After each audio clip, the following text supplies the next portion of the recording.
Assalamualaikum warahmatullahi wabarakatuh. Apa kabar anak-anak? Semoga kalian semuanya dalam keadaan sehat dan tetap semangat ya. Baiklah, pada kesempatan kali ini Ibu akan membahas materi mengenai trigonometri, yaitu pokok bahasan rumus jumlah dan selisih sinus. Adapun untuk jumlah sin A ditambah B itu sama dengan sin A cos B ditambah cos A sin B. Dan untuk yang pengurangannya atau untuk selisihnya, sin A dikurang B sama dengan sin A cos B dikurang cos A sin B. Nah, untuk itu lebih baik biar lebih jelas lagi kita lihat beberapa contoh soal ini ya. Dan Ibu akan membahas satu persatu dari contoh soal ini. Kita lihat contoh soal yang pertama. Tentukan nilai dari sin 105 derajat. Nah, sin 105 derajat ini ternyata bukan sudut istimewa. Nah, karena dia bukan sudut istimewa, maka dari itu kita gunakan rumus jumlah dan selisih sinus. Coba dilihat penyelesaiannya di sini. Sin 105 derajat itu kita uraikan menjadi, nah penguraian 105 ini harus menuju ke sudut istimewa ya.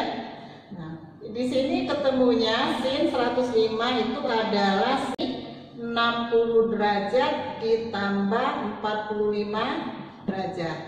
Nah, ini berarti rumus penjumlahan sin. Kita lihat di sini rumusnya adalah sin A cos B ditambah cos A sin B. Kita masukkan sin A-nya 60 derajat, B-nya adalah 45 derajat. Jadi di sini cos B 45 derajat ditambah cos 60 derajat sin 45 derajat. Nah, ini ternyata 60 itu sudut istimewa, 45 juga sudut istimewa. Jadi sin 60 itu nilainya sama dengan setengah akar 3, cos 45 nilainya sama dengan setengah akar 2, ditambah cos 60 nilainya adalah setengah dan sin 45 nilainya sama dengan setengah akar 2. Ini dikalikan jadi setengah akar 3 dikali setengah akar 2 itu sama dengan 1/4 akar 6 ditambah setengah dikali setengah akar 2 itu sama dengan 1/4 akar 2. Jadi nilainya karena ini 1/4-nya sama, kita keluarkan 1/4 dalam kurung akar 6 ditambah akar 2. Nah, inilah hasil dari nilai dari sin 105 derajat dengan 1/4 akar 6 ditambah akar 2. Nah, itulah hasilnya ya untuk contoh soal nomor 1. Selanjutnya kita bahas contoh soal nomor 2, yaitu tentukan X jika sin X sama dengan sin 60 derajat cos 15 derajat ditambah cos 60 derajat sin 15 derajat. Baik, di sini penyelesaiannya. Sin X sama dengan, nah di sini yang pada ruas kanan ini bisa kita lihat sin 60 derajat cos 50 derajat ditambah cos 60 derajat sin 15 derajat. Itu kalau kita lihat adalah menggunakan rumus penjumlahan. Berarti di sini A-nya 60, B-nya 15. Jadi yang sebelah ruas kanan bisa kita ganti dengan rumus penjumlahannya, yaitu sin A-nya tadi 60 derajat ditambah B-nya 15 derajat. Jadi sin X sama dengan sin 75 derajat. Maka yang ditanyakan X. Nah, pada ruas kiri dan ruas kanan fungsinya sudah sama. Berarti dapat kita bagikan. Jadi sin kita coret X menjadi 75 derajat. Nah, itulah hasil untuk contoh soal nomor 2, yaitu X sama dengan 75 derajat. Selanjutnya kita bahas contoh soal nomor 3, yaitu diketahui sin alfa sama dengan min 4/5, cos betanya sama dengan 5/13. Untuk alfa sudut tumpul dan beta sudut lancip. Baik, kita selesaikan contoh soal nomor 3 ini, dimana yang diketahui tadi adalah sin alfanya sama dengan min 4/5, cos betanya sama dengan 5/13. Sedangkan yang ditanyakan tadi adalah sin alfa dikurang beta. Nah, untuk rumus sin alfa kurang beta itu sama dengan sin alfa cos beta dikurang cos alfa sin beta. Nah, kalau kita lihat yang belum diketahui di sini adalah nilai sin beta dan cos alfa. Untuk menentukan nilai sin alfa dan cos beta, kita lihat dari yang diketahui ini, kita gambar pada koordinat kartesius ya.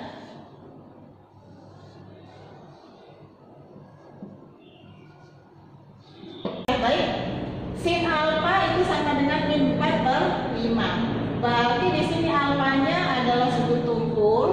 Nah, untuk sudut tumpul di fungsi sin itu berada di kuadran ketiga. Kita lihat gambarnya pada kuadran ketiga.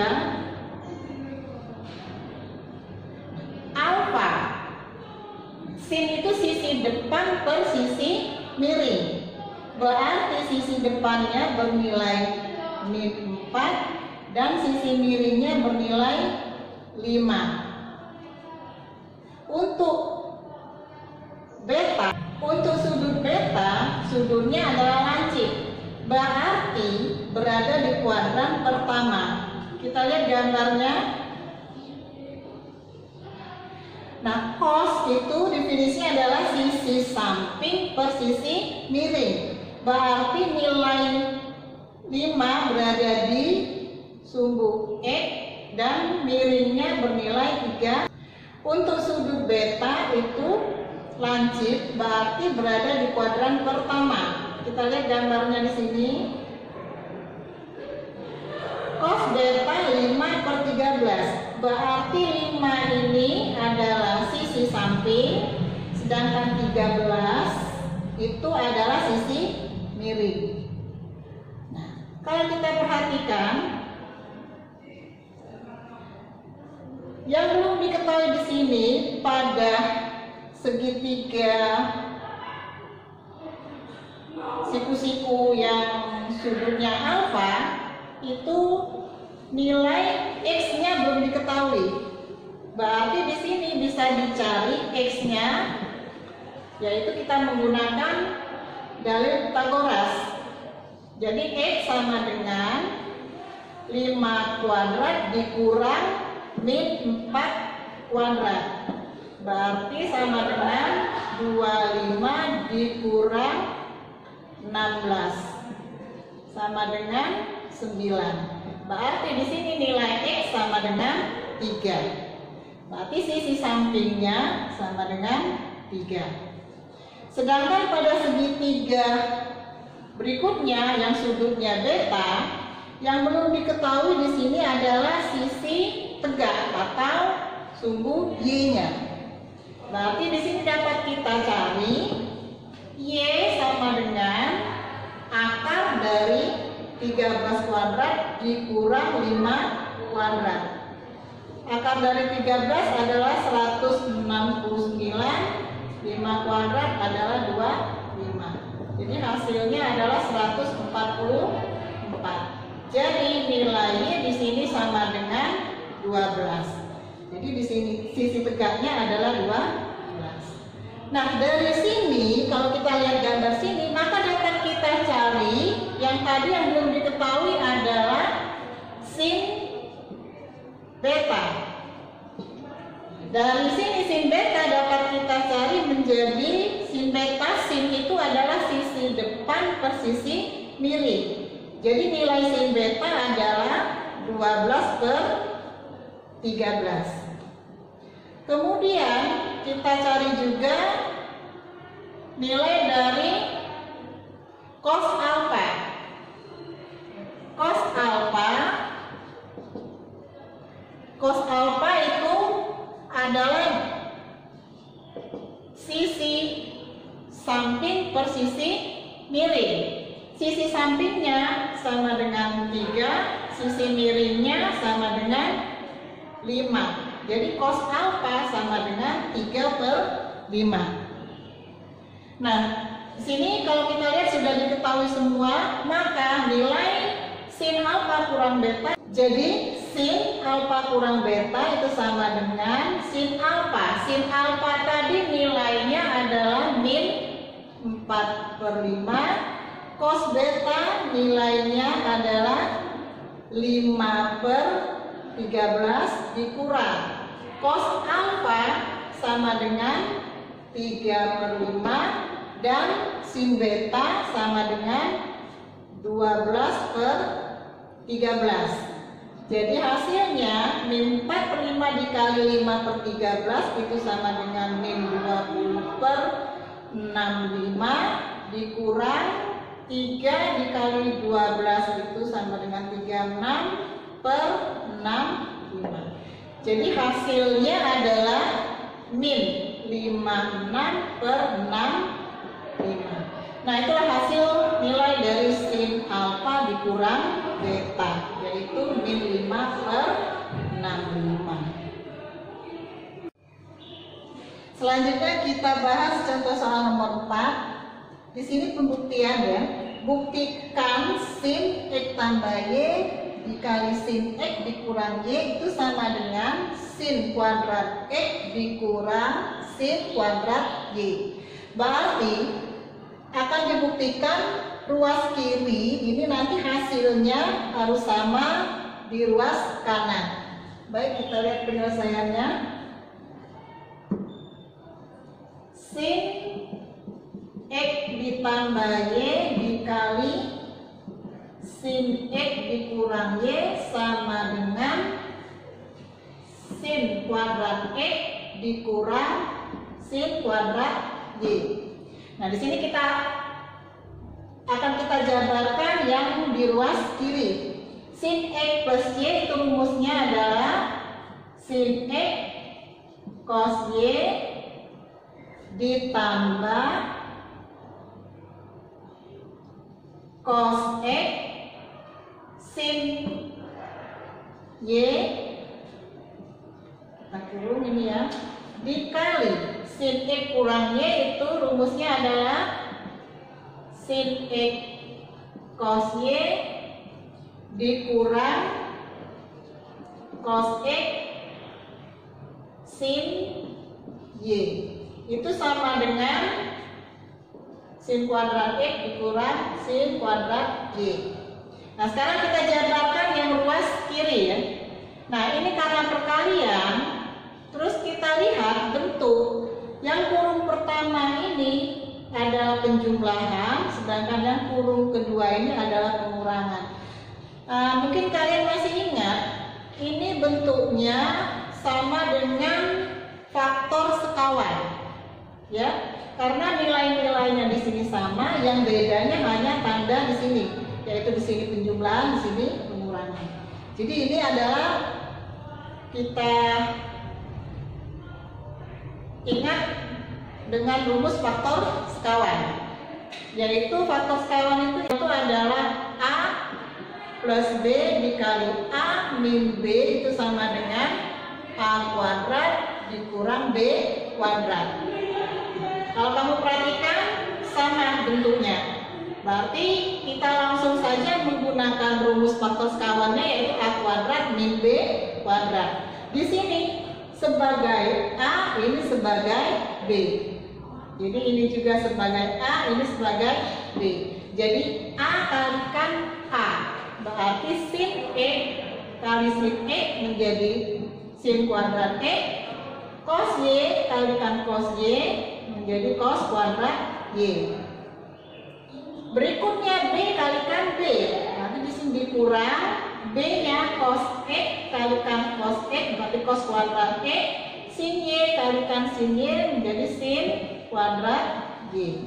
Sama dengan, ya ruas kanan sama, sin kuadrat E dikurang sin kuadrat Y. Untuk seluruh berikutnya kita lihat belum sama ya antara ruas kiri dan ruas kanan.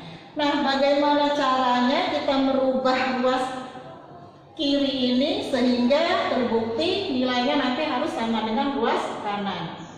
Nah, sekali lagi kita ingat cos kuadrat Y. Masih ingat kamu rumus identitas, yaitu sin kuadrat X sama dengan 1 min cos kuadrat Y atau cos kuadrat X sama dengan 1 min sin kuadrat Y. Nah, prinsip ini dapat kita pakai. Sin kuadrat X, cos kuadrat Y kita ganti nilainya menjadi 1 min sin kuadrat Y dikurang cos kuadrat X kita ganti dengan 1 min sin kuadrat X dikali sin kuadrat Y sama dengan sin kuadrat X min sin kuadrat Y. Kemudian ini kita kalikan, sin kuadrat X kalikan 1, hasilnya sin kuadrat X, sin kuadrat X dikalikan min sin kuadrat Y itu sama dengan min sin kuadrat X sin kuadrat Y. Kemudian sin kuadrat Y kita kalikan 1, yaitu sin kuadrat X di sini tandanya min, berarti di sini min sin kuadrat Y dikali sin kuadrat Y dikali min sin kuadrat X, hasilnya sin kuadrat X sin kuadrat Y, min kalikan min di sini menjadi plus, jadi sin kuadrat X sin kuadrat Y sama dengan sin kuadrat X min sin kuadrat Y. Nah, kita lihat min sin kuadrat X sin kuadrat Y ditambah sin kuadrat X sin kuadrat Y ini jadi hasilnya 0 ya, maka tinggal sin kuadrat X dikurang sin kuadrat Y sama dengan sin kuadrat X dikurang sin kuadrat Y. Nah, kita lihat ternyata ruas kiri hasilnya sudah sama dengan ruas kanan. Berarti kita sudah terbukti. Ya, inilah hasil contoh soal nomor 4. Nah, baiklah anak-anak, dari beberapa contoh soal yang Ibu berikan tadi sudah Ibu jelaskan semuanya. Mudah-mudahan pembahasan kita hari ini bermanfaat untuk kamu sekalian ya. Dan di sini kesimpulannya, kegunaan dari sin alfa plus beta itu salah satu kegunaannya adalah untuk menentukan jumlah sudut yang bukan sudut istimewa ya. Ya, sampai di sini pembahasan saya hari ini. Wassalamualaikum warahmatullahi wabarakatuh.